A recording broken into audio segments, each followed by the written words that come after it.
Les matins de France Culture, 7h-9h, Guillaume Erner. Bonjour Jean-Marc Jancovici.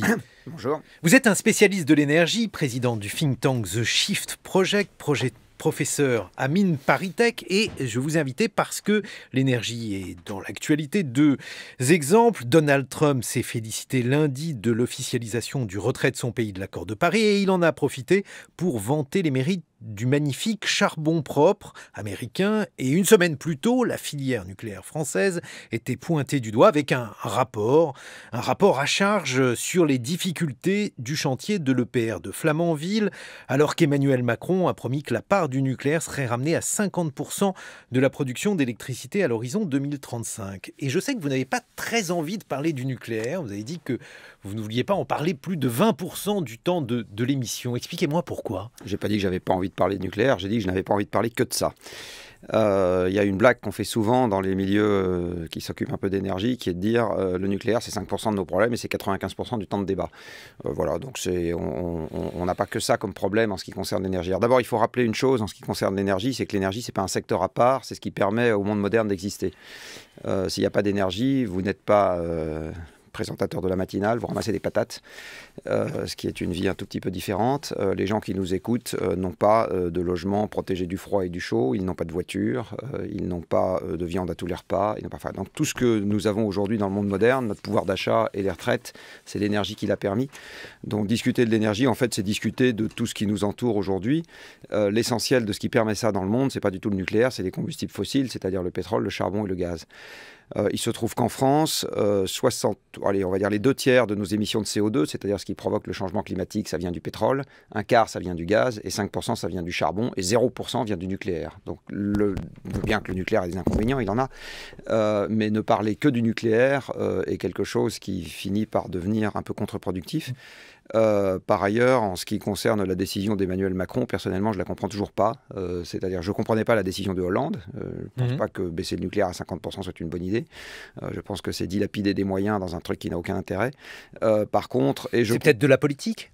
Et la politique devrait faire des choses qui n'ont aucun intérêt ? Non, mais en tout cas, la politique veut faire ce que les gens voudraient qu'il fasse. Non. Hollande, il a fait ça parce qu'il voulait les 3% d'électeurs verts qui lui ont permis d'être élus. C'est ce qu'on appelle la politique. Non, parce que ce que 3% des électeurs veulent, c'est pas ce que veut la collectivité. Donc quand vous dites c'est ce que les gens veulent, ça dépend lesquels. Bon, alors écoutez, j'ai un rapport qui est le rapport de Jean-Martin Folz sur la construction de l'EPR de Flamanville, qui explique, alors je vais le dire brièvement... Il est plus large que ça, son rapport. Bon. En tout cas, il évoque 10 milliards de dépassement de budget, un retard de 10 ans, en fait je devrais dire plus, puisqu'on ne sait pas quand est-ce que cette EPR il va fonctionner. Ce rapport, il montre quand même que le nucléaire du futur, il a 2-3 petits soucis. Non, le nucléaire français a 2-3 petits soucis, pas le nucléaire du futur. Les Chinois ont actuellement plein de réacteurs qui fonctionnent, qui ont été construits en 5 ans. Les EPR, même les EPR, qui sont des réacteurs... On ne sait pas dans quelles conditions. Les Chinois. On ne sait pas dans quelles conditions. Vous ne savez pas dans quelles conditions. Absolument. L'autorité de sûreté nucléaire française ne sait pas dans quelles conditions. Je ne sais pas. Je ne sais pas si vous avez Moi, je lu... le sais. Ah, vous avez lu tous les rapports de la Non, je n'ai pas lu tous les rapports, mais voilà. j'ai fait un super fait à ce sujet. Et l'un des experts me disait, voilà, on ne sait pas aujourd'hui. L'un des experts ne sait pas, d'accord. Mais il faut toujours savoir... Il ne sait pas dans quelle mesure l'autorité de sûreté nucléaire... On dit toujours « on » pronom canaille. C'est-à-dire que quand vous dites « on ne sait pas », ça ne dit pas qui ne sait pas. Alors attendez, on va expliquer juste aux auditeurs un instant de quoi il s'agit. L'EPR de Flamanville, il souffre d'un certain nombre de problèmes. Il a notamment un problème de couvercle. Son couvercle, je vais le dire avec mes mots et vous le direz avec les mots des experts. Ce couvercle, il n'est pas sûr et on a considéré qu'il ne pouvait pas fonctionner avec ce couvercle-là. En Chine, l'EPR fonctionne et on ne sait pas. Alors je dis le terme est inadéquat, mais disons que l'autorité de sûreté nucléaire française ne sait pas dans quelle mesure ce couvercle, il est identique à ce qu'il aurait dû être en France et donc inadapté à des principes. On va repartir du début. Vous avez eu aujourd'hui 3 accidents sérieux de centrales nucléaires dans le monde. 2 ont fait 0 mort. 0. Three Mile Island et Fukushima ont fait 0 mort à cause de la partie nucléaire. Le seul accident qui ait fait des morts, c'est Tchernobyl. Tchernobyl est intervenu sur un réacteur qui est un modèle qui n'existe ni en France ni en Chine. Bon. Et tous les accidents ne se valent pas. Hein, on ne peut pas avoir n'importe quel type d'accident sur n'importe quelle centrale. Donc savoir, en fait, la question de la sûreté en ce qui concerne le nucléaire est une question qui est... Le risque zéro n'existe nulle part dans le monde. Et la question est de savoir jusqu'où est-ce qu'on rajoute des milliards pour se protéger contre un surplus de risque, alors que ces mêmes milliards employés ailleurs auraient permis d'éviter plus de malheurs aux hommes. C'est ça la question, c'est celle de l'arbitrage. Le risque zéro, encore une fois, n'existe nulle part. Ce que dit le rapport de Jean-Martin Folz, c'est que la filière française a perdu de la compétence. Ça, c'est tout à fait... Il ne dit pas on a un problème de sûreté. Du reste, il peut d'autant moins le dire que ce n'est pas son domaine. On a une autorité de sûreté en France qui est là pour ça, et ce n'est pas le job de Folz. De toute façon, pour l'instant, l'EPR ne fonctionne pas, donc on n'a pas de problème. L'EPR fonctionne très bien, il y en a 2 en Chine. Non, je parle de l'EPR de Flamanville. Ah, alors donc il faut être précis. Donc l'EPR de Flamanville n'est pas encore en fonction. Les EPR chinois fonctionnent très bien, ils sont en service commercial à pleine puissance aujourd'hui. Ils ont été construits avec là aussi un dépassement calendaire et un dépassement de budget, mais pour des têtes de série, c'est quelque chose qui est connu. Vous savez que la Tour Eiffel a été construite pour 3 fois son budget initial, Eurotunnel a été construit pour 5 fois son budget initial, et le gisement de Kashagan au nord de la mer Caspienne, qui est un gisement pétrolier, a été construit pour 10 fois l'exploitation a été construite pour 10 fois son budget initial. Donc le fait qu'il y ait des dépassements de budget, c'est pas quelque chose qui en soi est porteur d'un danger. La Tour Eiffel, c'est pas dangereux. Je ne pense pas que tous les touristes qui montent dessus tous les jours meurent parce que ça a été construit pour 3 fois le budget initial. Donc il y a 2 choses qu'il faut bien séparer. Il y a les questions de danger et il y a les questions de surcoût. Et on ne parle pas de la même chose. Donc Folz a dit il y a un surcoût et c'est pas normal qu'il y ait un surcoût dans des proportions telles, et je suis évidemment d'accord avec lui. Alors la question c'est pourquoi est-ce qu'il y a eu un surcoût, et Folz en gros il distribue les mauvais points à tout le monde. Donc il distribue les mauvais points aux gens qui ont construit la centrale parce qu'ils disent que les gens se sont avancés de façon un peu imprudente à dire on sait faire alors qu'ils savaient pas, il fallait qu'ils retrouvent la main. Donc en gros, le budget initial était totalement fantaisiste. Le délai initial prévu était aussi totalement fantaisiste. Maintenant, la bonne question, c'est pourquoi est-ce que la filière française a perdu de la compétence? Et alors, elle a perdu de la compétence, 1, parce que ça fait 20 ans qu'elle n'a rien construit, mais 2, parce que ça fait 15 ans qu'elle est otage de manœuvres politiciennes à courte vue, et que quand, pendant 15 ans, le pouvoir politique vous dit en sous-main, c'est très bien ce que vous faites, pendant qu'il dit en public, ce que vous faites, c'est nul, à un moment, ça pose quand même quelques petits problèmes dans la gestion de la filière. Donc, et ça, Folz le dit en creux aussi.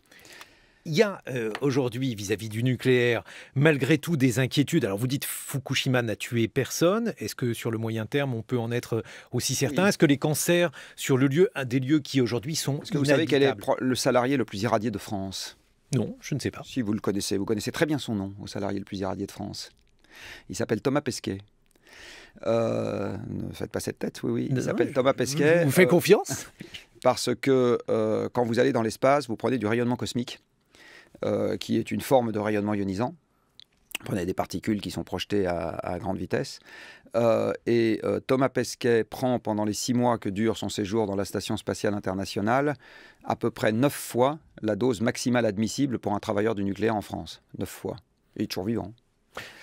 Après, la deuxième catégorie, la première catégorie de salariés globalement la plus irradiée dans ce pays, alors il doit y avoir des professions médicales qui sont pas mal irradiées, les chirurgiens qui opèrent sous appareils d'imagerie, etc. Mais vous en avez une qui est plus irradiée que les travailleurs du nucléaire, c'est les travailleurs du transport aérien. Le personnel navigant aérien, toujours pour les mêmes raisons, parce qu'il est plus exposé au rayonnement cosmique quand il est à 10 000 mètres d'altitude, est en moyenne plus irradié que les salariés d'EDF et de la filière nucléaire. Donc, vous n'avez pas nécessairement tout le monde qui meurt à partir du moment où vous êtes exposé au rayonnement ionisant. Ça veut dire que selon vous, Fukushima ne... C'est pas selon moi. Il se trouve qu'il y a un... Vous avez peut-être entendu parler du GIEC. Ça vous dit quelque chose? Bon. Le GIEC est une instance onusienne qui a le mandat de compiler, de synthétiser ce qui est disponible dans la littérature scientifique sur l'influence de l'homme sur le climat. Il se trouve que les Nations Unies ont créé en 1955, donc 33 ans avant la création du GIEC, une autre agence onusienne qui s'appelle, avec un accent délibérément français, l'UNSCEAR, c'est-à-dire United Nations Scientific Committee on the Effects of Atomic Radiation, dont les rapports sont superbement ignorés par les médias français. Donc ça, c'est une bonne question. La bonne question, c'est pourquoi est-ce que les médias français ignorent superbement cette Je vais vous poser dans ce cas-là, c'est pas moi qui ai la réponse, c'est vous. Moi, je travaille pas dans les médias français. Ces rapports compilent la littérature scientifique qui est disponible sur l'influence des rayonnements ionisants sur les hommes.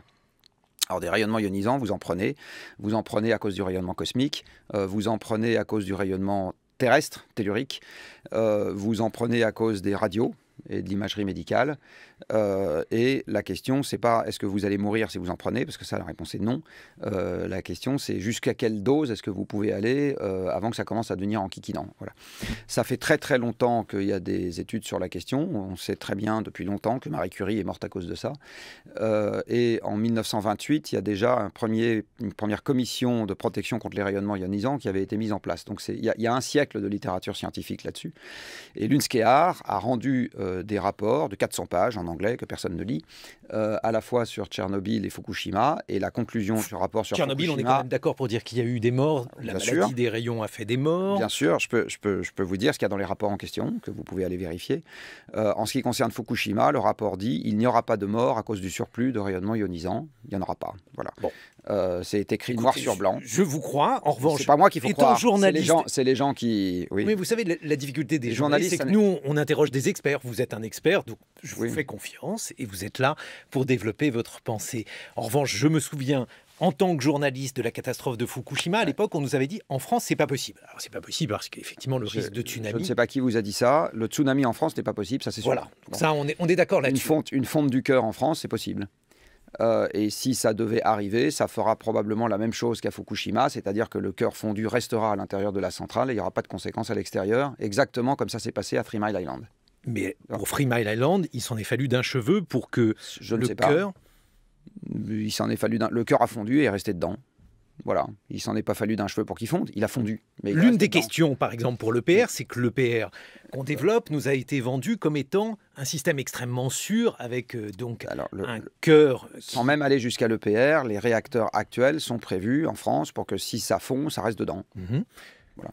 Est-ce qu'aujourd'hui, on peut dire sans risque que le cœur ne transpercera pas? Le risque n'existe pas. Le risque zéro, n'existe pas. Par contre, ce qui est dommage aujourd'hui, c'est que dans le public, il y ait eu une compréhension du risque nucléaire qui soit totalement erronée. Alors, je vais vous donner un premier exemple de faillite médiatique, parce que pour moi, c'en est une. 80% des Français pensent que le nucléaire contribue au changement climatique. Alors, il peut avoir tous les défauts de la Terre, mais pas celui-là. Après, il y a énormément de gens... Quand vous faites des baromètres d'opinion en France, les déchets nucléaires font plus peur à la population que, tenez-vous bien, les accidents de la route, que les accidents domestiques. Les accidents domestiques, c'est 20 000 morts par an. Les déchets nucléaires, c'est 0. Ça fait plus peur que l'obésité chez les jeunes. Ça fait quasiment aussi peur que le tabagisme. D'accord ? Donc il y a une espèce de peur fantasmée dans l'opinion, et c'est la raison pour laquelle, en entrant ici, je vous avais dit je ne veux pas parler que de ça, parce que le problème du nucléaire n'est pas un problème de risque, ou plus exactement de danger objectif, c'est un problème de risque perçu. Donc en fait, le vrai débat sur le nucléaire, c'est pourquoi est-ce que les médias ne sont pas foutus de fournir une information factuelle, objective, parce qu'il y a les faits et les opinions. Il n'y a pas que les médias, dites donc, il y a aussi les experts. Alors regardez, par exemple, le rapport... Qui m'a demandé ce matin de venir dans ce studio? Vous? Je ne sais pas moi qui ai décidé, je ne suis pas passé par là en disant, tiens, il y a de la lumière, je suis rentré. Je vous ai invité pour que vous me donniez votre point de vue. Donc tous les autres, c'est vous aussi qui les avez invités. Bon, regardez, par exemple... Et vos confrères, pareil. Le rapport de Jean-Martin Folz sur l'EPR de Flamanville. Il a un mot qui est un mot a priori incompréhensible pour le grand public, dossier barré. Oui. Dossier barré, ça veut dire quoi? Ça veut dire en fait que dans l'EPR de Flamanville, il y a certaines pièces qui ont été déclarées parfaitement impropres à l'utilisation du nucléaire. Ça se fait entre experts, c'est-à-dire entre des gens qui s'y connaissent, qui prétendent s'y connaître, qui font notre bien à notre insu. Et on a mis dans cette centrale nucléaire, dans cette EPR, des pièces qui sont des pièces qui manifestement ne conviennent pas, et on n'est même pas capable de mettre dans un rapport que ce n'est pas un dossier barré, que c'est tout simplement une pièce impropre, comme si on mettait des plaquettes de frein qui ne freinent pas. Il y a une autorité qui... Non, justement, le parallèle n'est pas bon. Il y a une autorité qui est là pour dire si on peut mettre ou pas cette pièce dans le réacteur, qui s'appelle l'ASN. Donc là, l'autorité de sûreté nucléaire regarde les choses en détail et vous dit on peut pas. Si vous avez une plaquette de frein sur votre voiture, dont la norme est qu'elle doit faire 3 cm d'épaisseur, et il se trouve qu'elle en fait 2,8, sauf que ça devient dangereux à partir du moment où elle en fait moins de 0,5. Bah, c'est pas conforme, mais c'est pas dangereux. D'accord ? Donc l'ASN est là pour dire est-ce que c'est dangereux ou pas dangereux, indépendamment du fait que ce soit conforme ou pas conforme. C'est son job. Donc si l'ASN ne vous dit pas faut pas mettre la pièce, c'est que la pièce pouvait ne pas être conforme à la spécification et pour autant la spécification a de telles marges de tolérance que c'est pas dangereux. C'est pas mon job et c'est pas le vôtre. Donc moi je suis incapable de vous dire s'il fallait ou pas mettre cette pièce dans le réacteur. Tout ce que je vous dis c'est l'ASN a dit on peut. Voilà. Jean-Marc Jancovici, j'ai une dernière question à vous poser sur le nucléaire. Bon, on a vu qu'il y avait un certain nombre de risques. Alors, vous considérez que les médias ne font pas leur travail en attisant en quelque sorte la peur des gens. En Inde, il y a un nouveau risque qui a été observé puisque les autorités indiennes de sûreté nucléaire ont reconnu mercredi dernier qu'un virus informatique avait été détecté dans une centrale dans l'état du Tamil Nadu. Ça, c'est un nouveau risque. Est-ce que, par exemple, ça, c'est quelque chose qu'on avait prévu ? Je n'en ai aucune idée parce qu'il faut savoir. Vous comprenez, on a un problème dans le monde moderne. C'est pas propre au nucléaire. C'est que le monde est devenu tellement compliqué que plus personne ne peut par lui-même comprendre et maîtriser toutes les techniques qui nous entourent. Donc vous en êtes réduit à chaque fois à devoir faire confiance à des tiers. Vous comme moi. C'est pour ça que les journalistes, vous comme par moi, exemple, ce que je fais, si j'invite des experts. Si je peux finir. Je suis expert, certes, mais je ne suis pas expert au point de savoir de quel virus il s'agit, où il pourrait s'agir. Est-ce qu'on est dans le fantasme ou est-ce qu'on est dans la réalité? Donc, est-ce qu'on est dans la légende urbaine ou quelque chose qui est fondé? Voilà, donc à ce stade, je vous dis, moi, je ne sais pas. Et ça veut dire que lorsque... Mais si vous me demandez, est-ce que vous êtes très inquiet? Je vais vous dire non. Je ne suis pas très inquiet avec cette information. Il peut aussi y avoir, vous savez, des virus dans les tours de contrôle et les avions s'écrasent. Il peut y avoir des virus... Il peut y avoir des avions qui s'écrasent également sur des réacteurs nucléaires. Oui, c'est pas... à nouveau, l'avion, il vaut beaucoup mieux qu'il s'écrase dans une tour à la Défense si vous voulez faire beaucoup de morts. Ça sera beaucoup plus efficace. Pourquoi? Parce que vous êtes sûr qu'aujourd'hui, les réacteurs nucléaires... Parce que si un avion s'écrase sur un réacteur nucléaire, vous aurez peut-être, je dis bien peut-être, une fuite de matériaux radioactifs qui ne fera pas de mille morts instantanés. Mais... Voilà. Alors que si l'avion s'écrase dans une tour à la Défense, on a très bien vu ça à Manhattan, ça marche très très bien. Vous faites quelques milliers de morts instantanés. Donc c'est beaucoup. Moi, si je suis terroriste, j'ai beaucoup plus envie de m'écraser dans une tour que de m'écraser sur une centrale nucléaire. Jean-Marc Jancovici, on va continuer d'évoquer l'actualité de l'énergie et cette fois-ci, on ne parlera plus de nucléaire. Je rappelle que vous êtes président du think tank The Shift Project et professeur à Mines ParisTech. On se retrouve donc dans quelques minutes pour évoquer par exemple le charbon, puisque Donald Trump s'est félicité lundi. Il faut mieux évoquer le pétrole en France, parce que le charbon, on n'en a pas beaucoup. Bon, on n'en parle pas. Donc aux environs de 8h20. En attendant, il est 8h et je vous souhaite un excellent réveil. 7h-9h, les matins de France Culture, Guillaume Erner. Retour sur le terrain de l'énergie. Nous sommes en compagnie de Jean-Marc Jancovici, président du think tank The Shift Project et professeur à Mines ParisTech. Tout à l'heure, vous évoquiez la question du risque nucléaire pour dire que celui-ci vous paraissait mesuré et qu'il n'y avait pas véritablement de raison pour vous d'être inquiet. Est-ce que la décision de Donald Trump de remettre en service le charbon, de vanter les mérites du magnifique charbon propre, je cite les mots de Donald Trump, le magnifique charbon propre américain, est-ce que cela vous inquiète plus, Jean-Marc Jancovici? Alors, ce qu'il faut savoir, c'est que les États-Unis, c'est le système le plus parlementaire au monde dans les démocraties et que l'exécutif a très peu de pouvoir. En fait, l'essentiel du pouvoir aux États-Unis appartient au Parlement, appartient aux États fédérés. Ce que fait le président peut avoir de l'influence dans quelques domaines bien précis, mais il y a un domaine dans lequel le président n'a aucun pouvoir, c'est le prix du charbon versus le prix du gaz. Or, il se trouve que les États-Unis, c'est un pays... Alors, les États-Unis possèdent les premières réserves de charbon au monde, donc ils ont potentiellement la possibilité de mettre beaucoup de dioxyde de carbone dans l'atmosphère avec ce charbon. Par ailleurs, il faut savoir que le charbon est essentiellement une énergie domestique. Vous avez moins de 10% du charbon vapeur, celui qui sert à faire de l'électricité, qui passe une frontière dans le monde, entre pays de production et pays de consommation. Donc c'est une énergie qui voyage peu. Donc les États-Unis ont plein de charbon, mais il se trouve que depuis 10 ans, la place du charbon dans la production électrique, parce que c'est essentiellement à ça que ça sert, le charbon, est en train de baisser au profit du gaz, parce qu'avec le gaz de rochemer, qu'on appelle en France le gaz de schiste, qui s'est développé, le prix du gaz est extrêmement bas aux États-Unis depuis maintenant une dizaine d'années, et c'est plus rentable de faire de l'électricité avec du gaz qu'avec du charbon. Donc le charbon est en perte de vitesse aux États-Unis, et les gesticulations de Trump en ce qui concerne le charbon ne sont là que pour rassurer son électorat qui vient dans les États charbonniers, mais Trump n'a strictement aucune espèce d'influence sur ce qui se passe en ce qui concerne le charbon. Mais alors, est-ce que ça devrait quand même nous faire peur? Est-ce que le fait d'utiliser plutôt du charbon que du gaz de schiste, Jean-Marc Jancovici, est-ce que ça, par exemple, ça représente un risque pour vous? Alors, ça dépend ce qu'on appelle un risque. Le changement climatique est un risque.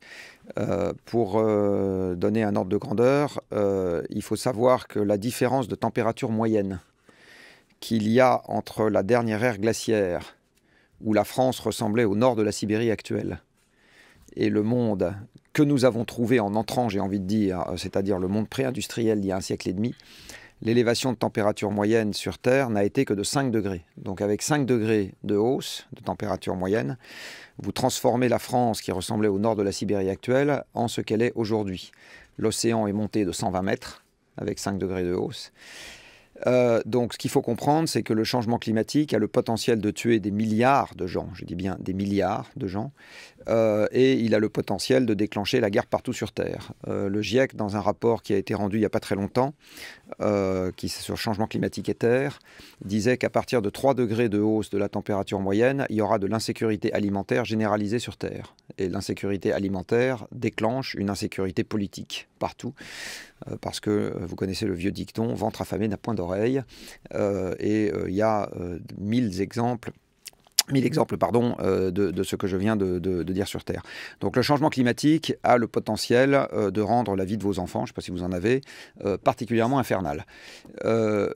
Donc tout ce qui contribue à la hausse des émissions de CO2 a le potentiel de contribuer à rendre la vie des gens particulièrement infernale. Alors le fait de consommer plus de charbon y contribue, donc à l'évidence ça a ce potentiel. Par contre, le fait de remplacer du charbon par du gaz à consommation constante, j'insiste sur le fait que c'est à consommation constante, par contre ça fait baisser les émissions de CO2. Donc le grand paradoxe de ce qui est en train de se passer aux États-Unis en ce moment, c'est que le forage de gaz de roche-mer, que tout le monde considère être une catastrophe environnementale, sur le strict plan du CO2, c'est plutôt une bonne affaire. Mais le problème, c'est, comme vous venez de le dire, que cela a d'autres contreparties. Qu'est-ce que vous en pensez de ces contreparties pour le gaz de schiste? Quelles autres contreparties? Eh bien, par exemple, les pollutions provoquées par le gaz de schiste. Mais quelle pollution? Alors, différents types de pollution. Il y a la pollution qui est liée à ce que l'on injecte dans la terre pour extraire le gaz de schiste. Ça, ce n'est pas une pollution très enquiquinante. En l'occurrence, ce qu'on met dans la terre pour extraire le gaz de schiste, c'est de l'eau avec quelques additifs qui sont de l'ordre de l'eau de Javel qu'on met dans la piscine et, du produit de vaisselle. On a un peu et des gélifiants qu'on trouve dans les cosmétiques. On a des mini-tremblements de terre, ce sont de tout petits tremblements de terre provoqués par le gaz de schiste. Alors, dans les tremblements de terre, il y en a un qui est provoqué par du gaz, pas de schiste, qui est beaucoup plus rigolo, mais c'est aussi des mini-tremblements de terre. Ça pour vous, c'est les Hollandais sans danger, un petit tremblement par rapport à ce que je viens d'évoquer sur le changement climatique, où c'est totalement secondaire, et par rapport aux 5 millions de gens qui meurent chaque année des accidents de voiture, c'est totalement secondaire, et par rapport aux gens qui meurent chaque année du tabac et de l'alcool, c'est totalement secondaire. Donc c'est pas on ne peut pas se prévaloir quand même des gens qui meurent du tabac pour valider les gaz de schiste, Jean-Marc Jancovici. On peut se prévaloir du fait que quand on n'a que 24 heures par jour et que les moyens budgétaires qu'on a, on choisit ses priorités. Donc une manière qu'on ne peut pas gérer, on ne peut pas résoudre tous les problèmes en même temps. Donc une bonne façon de gérer ses priorités, c'est de se dire si je ne gère qu'un seul problème, c'est lequel. Ensuite, si je n'en gère qu'un deuxième derrière, c'est lequel, etc. Et les tremblements de terre, alors le gaz de schiste a plein d'inconvénients, mais les tremblements de terre provoqués par le gaz de schiste, ça n'est pas quelque chose qui est... Vous savez, la géothermie, qui est une énergie renouvelable, provoque aussi des tremblements de terre quand on met des installations. Continue par exemple, pour extraire du gaz de schiste, il faut des norias de camions, puisqu'il faut apporter de l'eau. Ça, par contre, c'est un vrai inconvénient. Je ne suis pas en train de dire que les gaz de schiste, c'est l'Eldorado. Je suis juste en train de vous dire qu'un des effets paradoxaux du développement du gaz de schiste aux États-Unis, c'est que ça a contribué à faire baisser les émissions de CO2 du pays. Voilà, c'est juste ça que je suis en train de vous dire. Si vous deviez dessiner un mix énergétique idéal, Jean-Marc Jancovici, qu'est-ce que vous proposeriez? On va prendre le problème dans l'autre sens. Si on veut rester sous les 2 degrés qui sont aujourd'hui dans toutes les têtes en ce qui concerne le changement climatique à l'avenir, il faut que les émissions mondiales de CO2 baissent de 4% par an à partir de demain matin. D'accord ? Donc demain matin, moins 4% par an.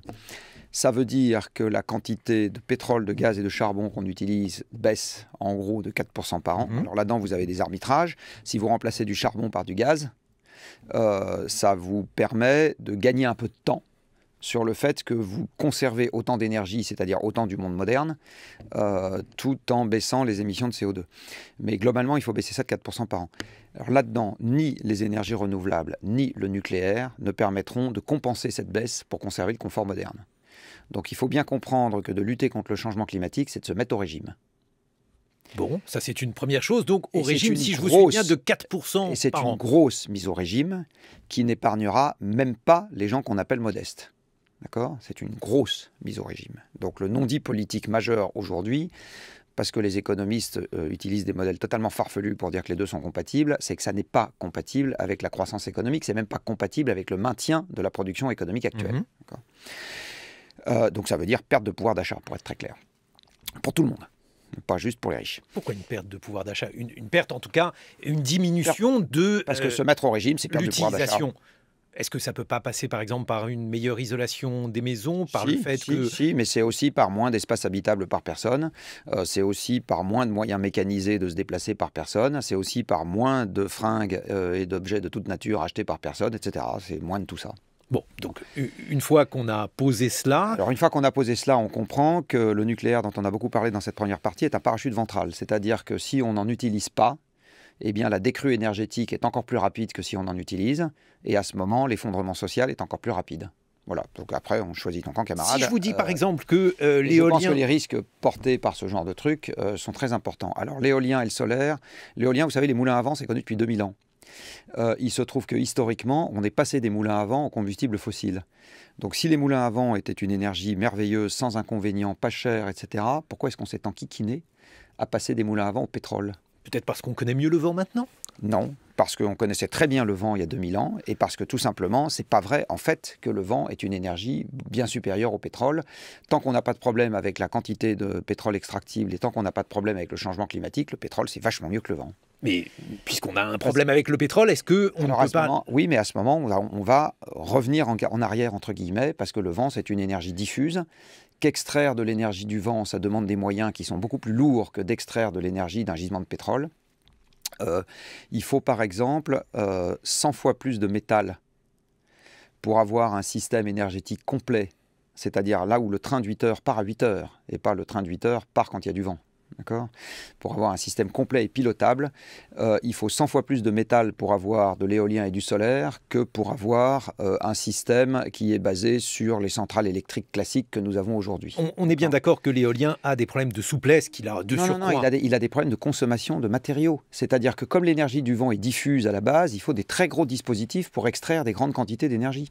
Il a donc un certain nombre de défauts, mais aujourd'hui on dit que Alors, je sais pas, le prix si du... on appelle ça des défauts, on appelle ça des kilowattheure. faiblesses physiques. Attendez, je vais aller jusqu'au bout. Que le prix du kilowattheure fourni par l'éolien est aujourd'hui au même prix que le nucléaire si on intègre tous les coûts Non, du vous nucléaire. n'intégrez pas tous les coûts de l'éolien dans cette affaire. Parce Et vous que... intégrez tous les coûts du nucléaire, y compris Absolument. le démantèlement des centrales. Absolument, oui. Le démantèlement, c'est 10% du coût de construction. C'est pas très cher le démantèlement, parce que le démantèlement, c'est aller avec des scies et tout couper. Vous êtes sûr c'est si peu cher que ça? Je suis tout à fait sûr, oui. Donc c'est à peu près 10%, 15% si vraiment vous voulez ceinture et bretelles et je sais pas quoi, et que vous avez peur de trucs qui sont pas justifiés. Mais voilà, on est dans ces ordres de grandeur-là. Il y a des tas de centrales dans le monde qui ont été retournées au gazon, hein. Donc il y a des retours d'expérience. Vous avez en France des installations en cours de démantèlement en ce moment, il doit y en avoir une vingtaine à peu près. Vous avez toute la filière graphite gaz qui est en cours de démantèlement, vous avez plein de réacteurs de recherche qui sont en cours de démantèlement. La petite sœur ou le petit frère de Super Phoenix qui s'appelle Phoenix, qui a fonctionné très bien pendant 30 ans à Marcoule, est en cours de démantèlement. Enfin, il y a plein de trucs qui sont en cours de démantèlement. Ça pose pas de problème majeur, ça pose des problèmes, il faut être un peu précautionneux, mais ça pose pas de problème majeur. Donc l'éolien, pour en revenir à aujourd'hui, ce que je pour disais sur l'éolien, le coût du mégawattheure qu'on annonce comme étant faible est un coût avec lequel le train de 8 heures part s'il y a du vent. ce qui veut dire que l'éolien ne peut pas être la seule partie du mix Ce énergétique. qui veut dire que l'éolien, pour comparer ce qui est comparable, il faut comparer le coût d'un système pilotable, que ce soit une centrale, un barrage hydroélectrique, vous tournez le robinet, vous avez de l'électricité. Centrale nucléaire, vous tournez le robinet, vous avez de l'électricité. Une centrale à gaz, vous tournez le robinet, vous avez de l'électricité. L'éolienne, vous ne tournez pas le robinet, vous attendez qu'il y ait du vent. Bon. Si vous voulez tourner le robinet pour qu'il y ait de l'électricité, il faut rajouter à l'éolienne le dispositif de stockage qui va derrière pour être sûr que le train de 8 heures parte à 8 heures. Bon. Et à ce moment... Donc des batteries. Non, aujourd'hui, les systèmes dans le stockage de l'électricité qui est le plus fréquemment répandu, c'est des barrages réversibles qu'on appelle des stations de pompage. Les batteries, qui posent un problème écologique. Qui posent un problème écologique parce qu'il faut faire les barrages, mais les batteries posent un problème écologique parce que faire une batterie, c'est de l'industrie métallique, enfin c'est de la métallurgie, et donc il faut faire les mines. Vous n'avez pas d'énergie sans contrepartie, ça n'existe pas, donc il faut choisir les contreparties. Par contre, ce qui est sûr, c'est qu'avec la quantité de métal qu'il faudrait pour avoir des batteries partout, pour avoir des éoliennes partout, vous serez morts et vos enfants aussi, qu'on n'y sera toujours pas. Donc la question d'avoir un système complet dans le domaine électrique avec des éoliennes et des batteries, quand vous regardez le coût global de cette affaire, ce que j'ai fait, ça vous revient globalement 10 fois plus cher qu'un système nucléaire, même un système nucléaire cher. Parce que l'éolienne n'est pas un système complet, c'est un système partiel. Est-ce que vous avez intégré tous les coûts, y compris les coûts avec des éventualités faibles mais réelles, comme par exemple ce qui s'est passé à Fukushima, et qui doit être intégré dans les coûts? Oui, parce que vous avez... une région rendue inhabitable? Non, la région n'est pas rendue inhabitable à Fukushima. Vous voulez habiter alors là, de Fukushima? je préférerais, sans hésiter une seconde, si on me donne le choix entre habiter à Fukushima et habiter à côté d'une usine chimique ou à côté d'une autoroute ou à côté d'une centrale à charbon, je vais habiter à Fukushima sans hésiter une seconde. Pourquoi? Parce que vous préférez un risque faible mais grave à un risque... Non, le risque n'est pas faible mais grave. Le risque, je répète ce que j'ai dit tout à l'heure, les rapports de l'UNSCEAR vous disent qu'il n'y a pas de risque à cause du surplus de rayonnement. Mais excusez-moi, je ne comprends pas ce que ça veut dire. Parce que vous écoutez d'habitude vos copains journalistes au lieu d'écouter les gens. Je suis moi-même journaliste, oui, j'ai des amis journalistes, j'ai aussi des amis experts, et lesquels m'expliquent que la maladie des rayons existe. C'est pas des experts du coup. C'est des gens que vous invitez, mais c'est pas des experts. Et alors par exemple, Tchernobyl, qu'est-ce qui s'est passé ? Faites venir un médecin. Faites venir le chef du service de médecine nucléaire de la Pitié-Salpêtrière. Je peux vous donner ses coordonnées, il vous expliquera. Lui est un expert. Écoutez, moi, je suis là pour vous écouter de toute façon. Mais faites venir un médecin. Qu'est-ce qui s'est passé? Pourquoi les radios n'invitent jamais de médecins quand il s'agit... C'est les seuls qui savent. toutes sortes de gens. Non, vous invitez des associatifs, vous invitez des gens comme moi, vous invitez pas de médecins. Non. Invitez un médecin. On invite des gens à charge, à décharge, des gens pour le nucléaire. D'ailleurs, je n'ai pas vraiment d'opinion, j'écoute les experts. Vous savez, alors, il y a les faits et les opinions. En ce qui concerne les faits, comme par exemple le fait que la Terre est ronde, il n'y a pas de gens à charge et à décharge. Vous n'allez pas inviter dans le studio, enfin vous pouvez si vous voulez inviter des gens qui disent que la Terre est plate, mais je ne pense pas que ça va améliorer la compréhension du monde des gens qui vous écoutent. Donc un expert dans le domaine de l'impact des rayonnements ionisants sur la santé s'appelle un médecin. Voilà, donc c'est ces gens-là qu'il faut inviter. Vous avez des gens qui s'occupent de médecine nucléaire dans ce pays, c'est ces gens-là qu'il faut inviter. Non, mais vous avez tout à fait le droit de défendre le nucléaire, c'est votre droit. Je ne suis pas en train de défendre le nucléaire, je suis en train de... Non. Je suis en train de défendre quelque chose de beaucoup plus profond que ça. Je suis en train de défendre ce qui fait la légitimité d'un expert. C'est ça que je suis en train de défendre. Mais le problème, c'est qu'en fait, il faut un expert pour savoir ce qu'est un expert. Non, un expert ne s'autoproclame jamais expert, ça n'existe pas, ça. Un expert est considéré comme expert quand il a une compétence reconnue par ses pairs. Voilà, c'est ça. Et quand il a publié dans des journaux scientifiques à comité de lecture des conclusions ou des théories ou des démonstrations qui n'ont pas été invalidées par le même canal. C'est ça un expert. Mais il devrait y avoir aussi des experts en effroi pour mesurer, par exemple, quelle a été l'inquiétude du monde avec Fukushima. Vous dites qu'il n'y aura pas de retombées. Est-ce que vous savez quelle a été l'inquiétude des Américains avec Orson Welles qui a fait croire qu'il y avait un débarquement de Martiens? Et ça aussi a été élevé. Donc c'est pas parce qu'on fait croire... C'est pas parce qu'on fait croire... Là, pour le coup, un effroi médiatique. Fukushima, c'était pas un effroi médiatique. Si, c'est un effroi médiatique. Vos collègues de France Info ont même osé affirmer que c'était Fukushima qui avait fait 20 000 morts. Bon, je vous retrouve mes collègues et camarades de France Info ont dit, mais ce qui est certain, les gens finissent par le croire. Il y a encore 3 semaines, on expliquait que Fukushima renvoyait des déchets nucléaires ou de l'eau radioactive, dans la mer. Tout est radioactif. Vous savez quelle est la radioactivité de votre propre corps? Votre propre corps, c'est 7000 becquerels. 7000, c'est 3-0. Mais non, mais attendez, Jean-Marc Jancovici, la maladie des rayons, elle existe. Ceux qui se la maladie des rayons. Eh bien, ces gens qui meurent d'un cancer parce qu'ils ont été à Tchernobyl, par exemple, pour intervenir sur le cœur, pour construire le Tchernobyl, les rapports de l'UNSCEAR vous disent les conséquences avérées de Tchernobyl, c'est quelques dizaines de morts à bref délai qui sont effectivement les gens qui sont allés jeter les premiers sacs de sable là sur le réacteur en fusion. Donc ceux-là, il y en a une bonne partie qui y sont passés, mais ils sont 50 en gros et ils ne sont pas à 5000. Et ensuite, vous avez quelques milliers, de l'ordre de 6000 cas de cancer à la thyroïde pour des enfants au moment de l'accident. J'insiste, des enfants au moment de l'accident. Les adultes au moment de l'accident, il n'y a pas de variation dans l'incidence des cancers à la thyroïde, parce que votre thyroïde a arrêté d'accumuler de l'iode à grande vitesse. Et pour le reste, le rapport vous dit, il n'y a pas de conséquences discernables. C'est très clairement ce qui est écrit. Ce qui doit faire, je compte approximativement déjà environ 10 000 victimes. Non, ça fait si vous comptez les 6 000 victimes, absolument. Et dans ces victimes, vous aurez, et faites venir encore une fois un médecin qui va vous en parler. Il se trouve on a fait venir tous ces gens, mais vous voyez bien quand même je ne sais pas, je ne suis pas sûr que vous ayez fait venir des médecins. En tout cas, moi, j'en ai jamais entendu. Pour savoir si on a invité des médecins. J'en ai jamais entendu à la radio, moi, des médecins spécialistes de ce genre de sujet. Non, j'en ai jamais entendu. Bon, je vous promets que j'en inviterai. J'ai entendu Rivasi et Lepage autant que vous voulez, mais alors par contre, des médecins spécialistes Jadot, mais par contre des spécialistes, non, j'en ai pas entendu souvent. Mais ça, c'est un mauvais procès à mon avis, parce que si vous voulez, le procès. Lobby nucléaire, alors, je suis pas en train de vous faire un procès. Vous appartenez au lobby nucléaire. Je suis pas en train de vous faire un procès, je suis juste en train de constater un fait, qui est que si on fait l'inventaire précis des invités qui sont passés derrière ce micro et derrière ceux de vos confrères, il y a quasiment jamais... J'ai pas les chiffres, donc là, encore une fois, on peut pas débattre de cela. En tout cas, il y a une chose qui est certaine, c'est que ce qui s'est passé à Fukushima et à Tchernobyl ne peut pas être considéré comme une péripétie. Non, c'est pas ce que je suis en train de dire.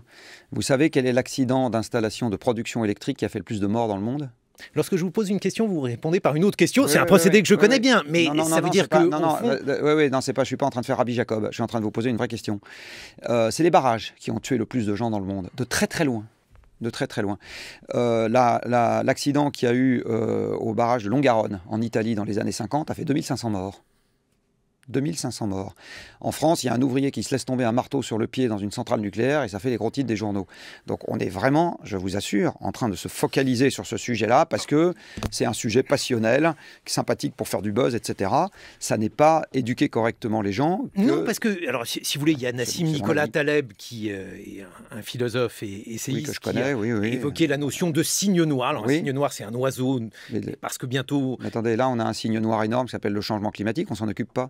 Mais non, mais vous considérez que le changement climatique, on va s'en occuper avec du nucléaire et du gaz de schiste? Je considère que si on ne fait pas de nucléaire, globalement, on augmente le risque. Non, c'est ça que je suis en train de dire. Vous considérez qu'il n'y a pas d'autres possibilités? Non, c'est pas du tout ce que je vous ai dit. Je vous ai dit la première chose qu'on allait faire. Vous voyez, vous êtes comme tous vos copains.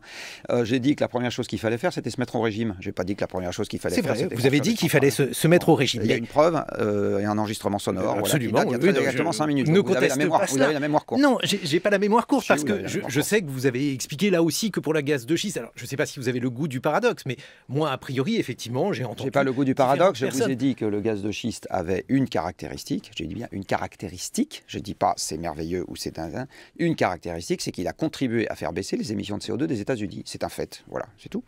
Après, on peut être pour ou contre, c'est un autre sujet. Je vous dis juste, il a contribué à cet effet-là, parce qu'il a déplacé du charbon dans la production électrique.